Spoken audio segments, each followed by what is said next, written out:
এই Russell viper 100 বছর আগেই কিন্তু বাংলাদেশ থেকে প্রায় বিলুপ্ত হয়ে গেছিল। এটা সাহারা মরুভূমিতে পাওয়া যেত, আরব বিশ্বের বিভিন্ন দেশে পাওয়া যেত। বাংলাদেশে কিভাবে আসলে এই সাপটা?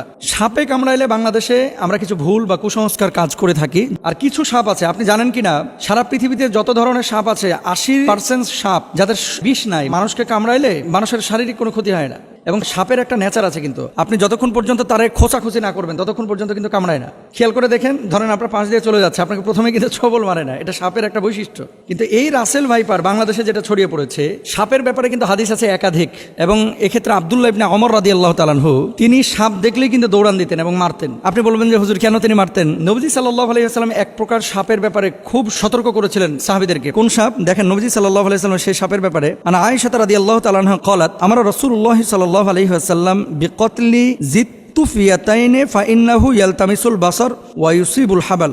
আয়েশা রাদিয়াল্লাহু তাআলা আনহা থেকে বর্ণিত, তিনি বলেন, রাসূল আকরাম সাল্লাল্লাহু আলাইহি ওয়াসাল্লাম পিঠে দুটি সাদা রেখা বিশিষ্ট বিষধর সাপ মেরে ফেলার নির্দেশ দিয়েছেন, কারণ তার দৃষ্টিশক্তি কেড়ে নেয় এবং গর্ভস্থ সন্তানের উপরে বিরূপ প্রতিক্রিয়া সৃষ্টি করে। গর্ভে যে সন্তান থাকে, এরকম কোন মাকে যদি এই সাদা রেখা বিশিষ্ট সাপ দংশন করে, তাহলে সেই সন্তানের উপরে ইফেক্ট করে, মায়ের উপরে ইফেক্ট করে। এটা নবীজি নিজে বলেছেন। কোথায় আছে হাদিসটি? এই হাদিসটি আম্মাজান আয়েশা সিদ্দিকা রাদিয়াল্লাহু তাআলা আনহা থেকে বর্ণিত। আরেকটি হাদিস, ওয়াকালাল আবতারু ওয়াদুত্তুফ ইয়াতাইনে, নবীজি কি বলছেন? লেজ খসে যাওয়া এবং পিঠে দুটি সাদা রেখা বিশিষ্ট সাপ। আব্দুল্লাহ ইবনে ওমর রাদিয়াল্লাহু তাআলা আনহু একটা সাপ দেখলেন, তারপরে এটার পিছু নিয়েছেন। অন্যান্য সাহাবীরা ওনাকে বলছেন, এই তুমি কোথায় যাচ্ছ?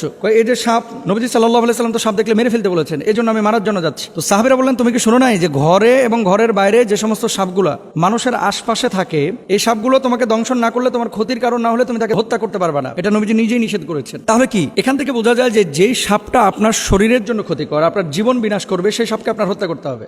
আর কিছু সাপ আছে, আপনি জানেন কিনা, সারা পৃথিবীতে যত ধরনের সাপ আছে 80% সাপ যাদের বিষ নাই, মানুষকে কামড়াইলে এই মানুষের শারীরিক কোনো ক্ষতি হয় না। এবং সাপের একটা নেচার আছে, কিন্তু আপনি যতক্ষণ পর্যন্ত তারে খোঁচাখুচি না করবেন ততক্ষণ পর্যন্ত কিন্তু কামড়ায় না। খেয়াল করে দেখেন, ধরেন আপনার পাশ দিয়ে চলে যাচ্ছে, আপনাকে প্রথমে কিন্তু ছবল মারে না, এটা সাপের একটা বৈশিষ্ট্য। কিন্তু এই রাসেল ভাইপার বাংলাদেশে যেটা ছড়িয়ে পড়েছে, এই রাসেল ভাইপার 100 বছর আগেই কিন্তু বাংলাদেশ থেকে প্রায় বিলুপ্ত হয়ে গেছিল। এটা সাহারা মরুভূমিতে পাওয়া যেত, আরব বিশ্বের বিভিন্ন দেশে পাওয়া যেত। বাংলাদেশে কিভাবে আসলো এই সাপটা? এখন আমরা জানি না যে এটা কারো ষড়যন্ত্র কিনা বাংলাদেশের কৃষিখাত ধ্বংস করার জন্য। এই রাসেল ভাইপার ছাড়ে দিলে কৃষকরা ভয়ে মাঠে যাবে না, ধান কাটতে পারবে না, বা জঙ্গলে যাবে না, কারণ এটার ইফেক্ট কিন্তু কৃষিখাতে অবশ্যই পড়বে। ডাক্তাররা বলতেছে যে এটা যদি দংশন করে তাহলে মানুষ মারা যাবে খুব শীঘ্রই। এবং মেডিসিন বা ইনজেকশন দেওয়ার পরে, অ্যান্টিভেনম দেওয়ার পরেও কিন্তু কাজ হয় না। অনেক সময় কিডনি বিকল করে ফেলে, হার্ট দুর্বল করে ফেলে, হার্ট বিকল করে ফেলে, এই জন্য মানুষ মারা যায়। এখন নবীজি সাল্লাল্লাহু আলাইহি ওয়াসাল্লামের সেই হাদিস থেকে আমরা স্পষ্টরূপে বুঝতে পারি, যেহেতু রাসেল ভাইপার মানুষের জন্য ক্ষতিকর। এবং আজকে দেখলাম পত্রিকায়, ফরিদপুরের একজন লিডার তিনি ঘোষণা করেছেন যে রাসেল ভাইপার একটারে যে মারতে পারবে তার আমি 50,000 টাকা পুরস্কার দেব। তো এখন মানুষের জীবন আগে ভাই। প্রাণী, এই সাপ, পোকামাকড় যারা দংশন করে, এগুলো পরিবেশের ভারসাম্য অবশ্যই রক্ষা করে, কিন্তু মানুষের জীবনের জন্য যদি ক্ষতির কারণ হয়ে দাঁড়ায়, নবীজির ভাষ্য অনুসারে সেটাকে হত্যা করতে হবে। এবং ইভেন কুকুর, রাস্তায় যে সমস্ত কুকুর ঘোরাফেরা করে আপনার কোনো ক্ষতি করে না, তাদেরকে হত্যার কথা বলা হয় নাই। কিন্তু এমন কুকুর যদি থাকে যে কুকুর দেখলেই আপনার পেছন থেকে ধাওয়া করে, বাচ্চাদেরকে কামড়ে দেয়, এই কুকুরগুলোকে হত্যা করতে বলা হয়েছে। সুতরাং রাসেল ভাইপারের যে বিষয়টা, এটা হাদিস থেকে আমরা যেটা বুঝি, নবীজি সাল্লাল্লাহু আলাইহি ওয়াসাল্লাম বলেছেন ক্ষতিকারক যদি হয়ে থাকে তাহলে সেখানে তাকে হত্যা করা যাবে। এবার আসেন, সারা বাংলাদেশে প্রায় 70% জেলায় রাসেল ভাইপার ঢুকে গেছে। এখন সাপে কামড়াইলে বাংলাদেশে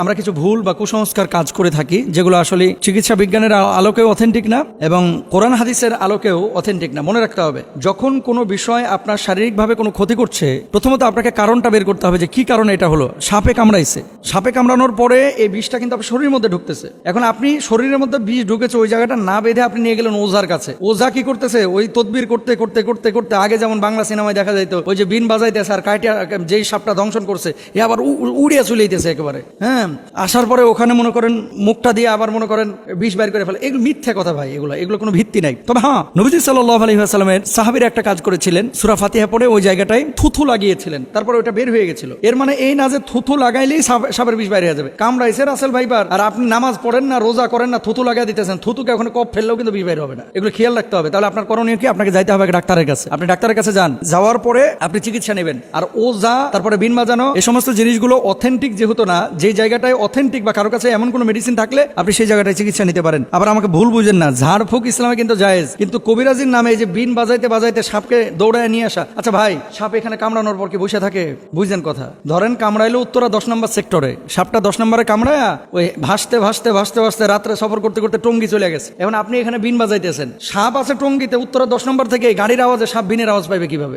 জিনিসগুলো কিন্তু একটা ভাবার বিষয়। তাহলে আমরা এই বিষয়গুলো খেয়াল রাখবো। সাপে কামড়াইলে চিকিৎসা নেওয়ার চেষ্টা করব। সাপে কামড়ানো জায়গায় তৎক্ষণাৎ পরিষ্কার করে ব্যান্ডেজ বা সুতির কাপড় দিয়ে ঢেকে দিব, এটা ডাক্তাররা বলছেন, এবং সেই জায়গাটাই রশি দিয়ে হালকা করে বেঁধে দিবেন যাতে করে বিষটা উপরে যাইতে না পারে। মনে রাখবেন, আপনি পানির মধ্যে পা দিয়ে রেখেছেন, পানিতে থাকা কোনো সাপ যদি পায়ের উপরে কামড় দেয়, এটা খুব মনোযোগ দিয়ে শুনবেন। আপনি পানিতে আছেন, ঠিক সেই সময় সাপ আপনার পায়ে কামড় দিয়েছে, আপনি নিশ্চিত থাকবেন যে আপনার শরীরে বিষ ঢুকবে না। কেন বলেন তো? সাপটা যখন কামড় দেয়, বিষটা যখন এই তার দাঁত থেকে বা মুখ থেকে ছাড়ে, বিষটা ছাড়ার সাথে সাথে পানির সাথে মিশে ওই বিষটার শরীরের মধ্যে ঢুকে না। এই জন্য সাধারণত বিষধর সাপ পানির মধ্যে কামড় দেয় না। এই ধরা সাপ টোরা সাপ যেগুলো কামড় দেয়, চিন্তার কোনো কারণ নাই। কিন্তু শুকনো জায়গায় যদি আপনারা সাপে কামড় দেয়, বি কেয়ারফুল, এখানে আমাদের সচেতন হতে হবে। অনেকে সাপে কামড় দেওয়ার পর ওই জায়গাটায় মুখ লাগায় চুষে বিষ নামানোর চেষ্টা করে, এটা সম্ভব না। চুষ দিয়ে বিষ বাইর করাটা, এটা বিশেষ করে রাসেল ভাইপারের কোনোভাবেই সম্ভব না। আর বিষাক্ত সাপে কাটলে বাঁচার একটাই পথ, দ্রুত হাসপাতালে যাওয়া, আল্লাহর কাছে দোয়া করা, সূরা ফাতিহা পড়ে সেই জায়গাটায় ফুৎকার করা। যেহেতু এই সূরাকে বলা হয় সূরাতুশ শিফা, মনে রাখবেন, সূরা ফাতিহাটাকে বলা হয় সূরাতুশ শিফা, এবং সাহাবীরা এই আমলটা করে ফলাফল পেয়েছে। আমরা আমলটাও করব এবং হসপিটালেও যাব, আল্লাহর উপর তাওয়াক্কুল করব। আল্লাহ তাআলা তৌফিক দান করুন।